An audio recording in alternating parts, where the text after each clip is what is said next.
کہ عبدالستار ایدی نے ساری زندگی رنگینیوں سے کنارہ کش ہوکر خود کو خدمت انسانیت کے عظیم مشن کی تکمیل کے لیے وقف کیے رکھا۔ 1951 میں انہوں نے ذاتی دکان میں ایک ڈاکٹر کی مدد سے مختصر شفا خانہ کھولا۔ ان کے ایک دوست نے اس کام میں ان کی مدد کی۔ اس دوست سے ملنے والے پیسوں سے انہوں نے 2000 روپے کی ایک گاڑی لی، ایک ڈسپینسری بنائی اور ایک خیمے کے اندر 4 بستروں کا ہسپتال قائم کیا۔ ایدی اپنی ایمبولینس میں دن بھر شہر کا چکر لگاتے اور جب بھی کسی ضرورت مند یا زخمی شخص کو دیکھتے اسے فوراً امدادی مرکز لے کر جاتے۔ باقاعدہ ایدی فاؤنڈیشن کا آغاز 1957 میں اس وقت ہوا جب کراچی میں بڑے پیمانے پر فلو کی وبا پھیلی ہوئی تھی، اور اس موقع پر ایدی صاحب نے مخیر حضرات کی مدد سے کراچی کے قرب و جوار میں مفت طبی کیمپ لگوائے۔ ان کے کام سے متاثر ہو کر مخیر حضرات نے انہیں خطیر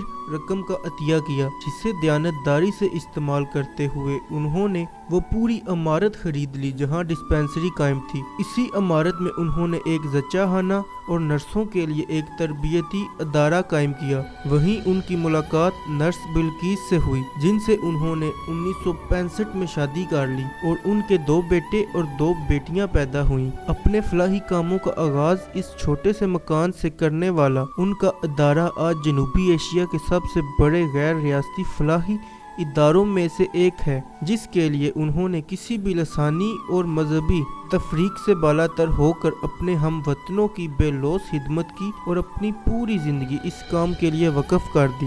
ایدی بذات خود ایک ایسا ادارہ تھے جو کہ ملک کے پسماندہ طبقے کے لیے کام کرتا تھا۔ انہوں نے مشکل وقت بھی دیکھا، ان کو سیاسی معاملات میں بھی استعمال کرنے کی کوشش کی گئی اور ناکام ہونے پر ان کو انتقام کا نشانہ بھی بنایا گیا، جس پر ان کو کچھ عرصے پاکستان سے باہر بھی رہنا پڑا، لیکن انہوں نے اپنے مشن خدمت انسانیت کو جاری رکھا۔ اس عظیم فلاحی کارکن نے ایدی فاؤنڈیشن 6 دہائیوں تک کچھ ایسے چلائی کہ حکومت بھی وہ کام نہ کر سکی جو اس تنظیم نے کیا۔ بلا شبہ ایدی فاؤنڈیشن نے نہ صرف پاکستان بلکہ بر صغیر میں فلاحی کام کو ایک انقلابی شکل دی۔ ایدی فاؤنڈیشن اس وقت بھی وسیع پیمانے پر ایمبولینس سروس، مفت ہسپتال اور لاوارث بچوں، خواتین اور بوڑھوں کے لیے دارالامان چلا رہی ہے۔ اس ٹرسٹ نے 20,000 سے زیادہ لاوارث نومولود بچوں کی زندگی بچائی، 50,000 سے زیادہ یتیموں کی کفالت کی اور 40,000 سے زیادہ نرسوں کو ٹریننگ دی۔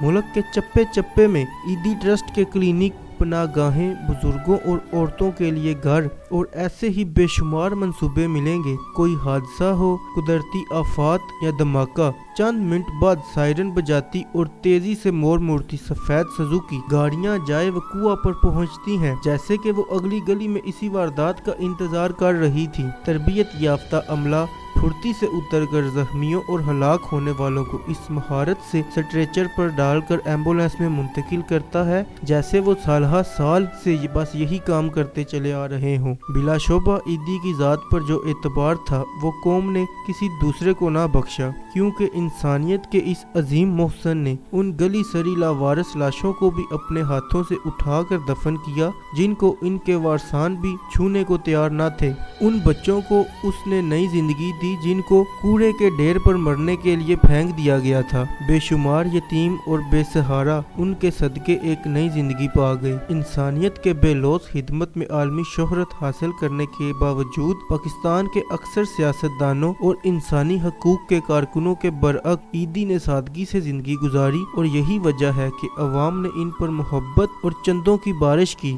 وہ انتہائی معمولی قمیض شلوار پہنتے، ان کے پاس ملیشیا کے سستے ترین کپڑے کے صرف 2 جوڑے تھے، ایک میلا ہو جاتا تو دوسرا پہن لیتے، جبکہ جوتوں کا ایک ہی جوڑا گزشتہ 20 سال سے ان کے استعمال میں رہا۔ عبدالستار ایدی نے اپنی زندگی میں اس بات کو یقینی بنا دیا تھا کہ وہ اپنے پیچھے ایک ادارہ چھوڑ جائیں جو ان کے بعد بھی انسانیت کی فلاح کے لیے کام کرتا رہے۔ آج ایدی ہم میں تو نہیں ہے، مگر ان کے اہل خانہ اور ایدی فاؤنڈیشن کے کارکنان ان کا مشن آگے بڑھا رہے ہیں۔